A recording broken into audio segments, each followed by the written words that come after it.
नमस्कार दोस्तों, क्या आप जानते हैं कि श्री रामचरितमानस पंचम सोपान सुंदर कांड के नियमित पाठ से जीवन की समस्त समस्याओं का निदान होने लगता है। जीवन से बाधाएं भागती हैं, कार्यों में सफलता मिलने लगती हैं, नकारात्मक शक्तियों का विनाश होने लगता है।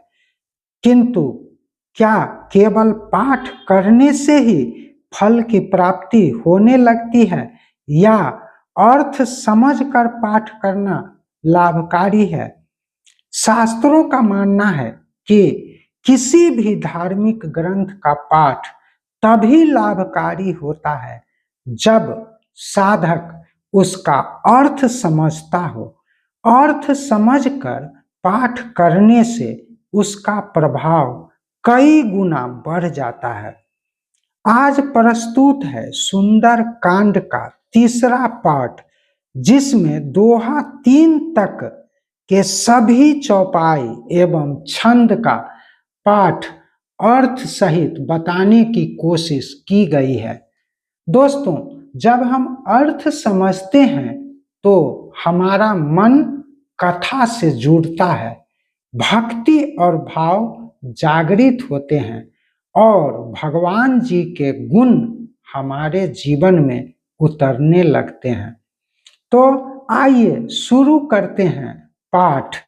निशिचर एक सिंधु महु रहई, करी माया नभु के खग गहि, जीव जंतु जे गगन उड़ाहि, जल बिलो कितनि कै परिछाहि, गहहि छाह सक सोन उड़ाई, एहि विधि सदा गगन चर खाई, सोई छल हनुमान कह कीना, तासु कपटु कपि तुर तहि चिन्हा, ताहि मारि मारुत सुत बीरा, बारिधि पार गयो मति धीरा, तहाँ जाई देखी बन शोभा, गुंजत चंचरिक मधुलोभा, नाना तरु फल फूल सुहाए, खग मृग वृंद देखी मन भाए, शैल विशाल देखी एक आगे, तापर धाई चढ़े भय त्यागे, उमान कछु कपि कहे अधिकाई, प्रभु प्रताप जो काल ही खाई, गिरि पर चढ़ी लंका ही देखी, कही न जाई अति दुर्ग विशेषी, अति उतंग जल निधि चहु पासा, कनक कोट कर परम प्रकाशा, कनक कोट विचित्र मणिकृत सुंदरायतना घना, चौहट्ट हट्ट सुबट्ट बीथि, चारुपुर बहु विधि बना, गजबाज खच्चर निकर पदचर, रथ बरूथनि को गनय, बहुरूप निश्चर जोथ अति बल, सेन बरनत नहीं बनय, बन बाग उपवन बाटिका, सरकूप बापी सोहै, नर नाग सुर गंधर्व कन्या, रूप मुनि मन मोहै, कहूँ माल देह विशाल शैल, समान अति बल गरजहि,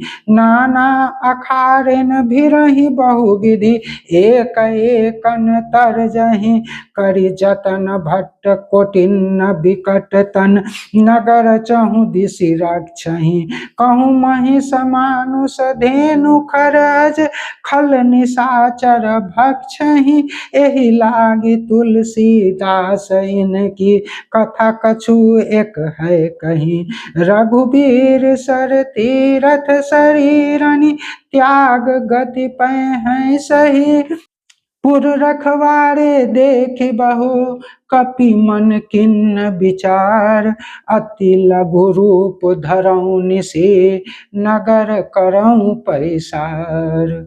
श्री राम जय हनुमान, श्री राम जय हनुमान। समुद्र में एक मायावी राक्षसी रहती थी। वह अपनी मायावी शक्ति से आसमान में उड़ते पक्षियों के परछाई को समुद्र में देखकर उसे पकड़ लेती थी, जिससे पक्षियों का उड़ना रुक जाता था। फिर वह राक्षसी पक्षियों को अपनी ओर खींच लेती और उसे खा जाती थी। इसी तरह वह हमेशा आकाश में उड़ने वाले जीवों को अपना आहार बनाया करती थी।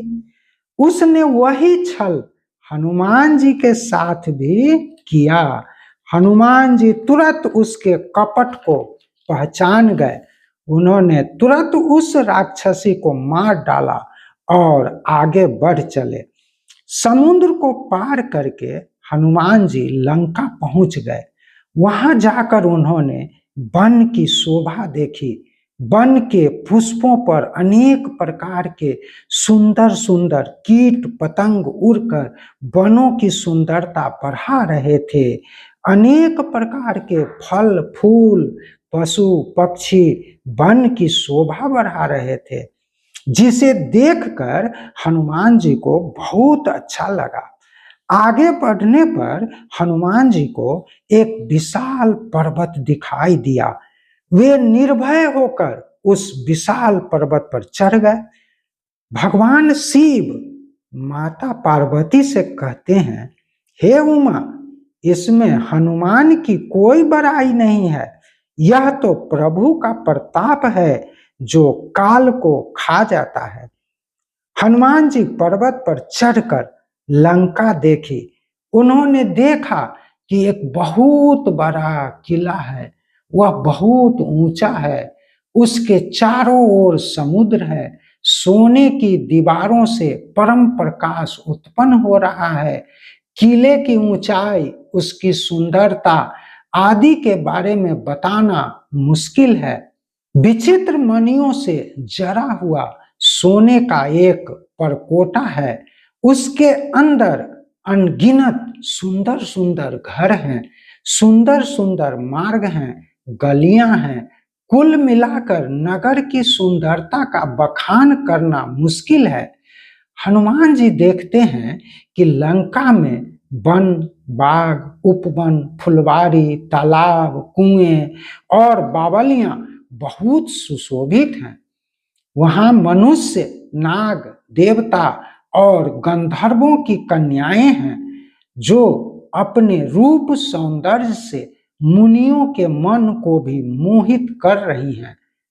वहां कहीं कहीं पर्वत के समान विशाल शरीर वाले अत्यंत बलवान पहलवान गरज रहे हैं।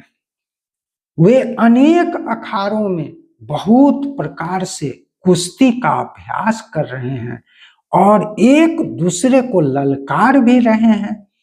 करोड़ों भयंकर शरीर वाले योद्धा बड़ी सावधानी और तत्परता से लंका की चारों ओर से रखवाली कर रहे हैं, जो राम के बाण रूपी तीर्थ में शरीर त्याग कर निश्चित ही परम गति को प्राप्त करेंगे। लंकापुरी के बहुत सारे रखवालों को देखकर हनुमान जी ने मन में विचार किया, मैं अपना अत्यंत छोटा रूप धारण करूंगा और रात के समय इस नगर में प्रवेश करूंगा ताकि पकड़ा न जाऊं, क्योंकि मेरा मुख्य काम है प्रभु का कार्य करना।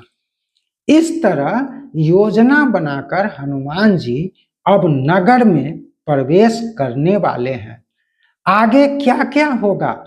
क्या हनुमान जी नगर में प्रवेश करेंगे? क्या सीता माता की खोज कर पाएंगे? उन्हें क्या क्या दिक्कतें आने वाली है? कैसे अशोक वाटिका को उजाड़ेंगे? कैसे लंका दहन करेंगे? विभीषण से कैसे मुलाकात होगी? रावण को कैसे ललकारेंगे? ये आदि बहुत से प्रश्नों का जवाब जानने के लिए चैनल नागा साधना को सब्सक्राइब कर लें, ताकि अगले भाग के वीडियो अपलोड होते ही आपको इसकी सूचना प्राप्त हो जाए। शीघ्र मिलते हैं अगले वीडियो में। तब तक के लिए आज्ञा दीजिए। जय सिया राम, जय हनुमान।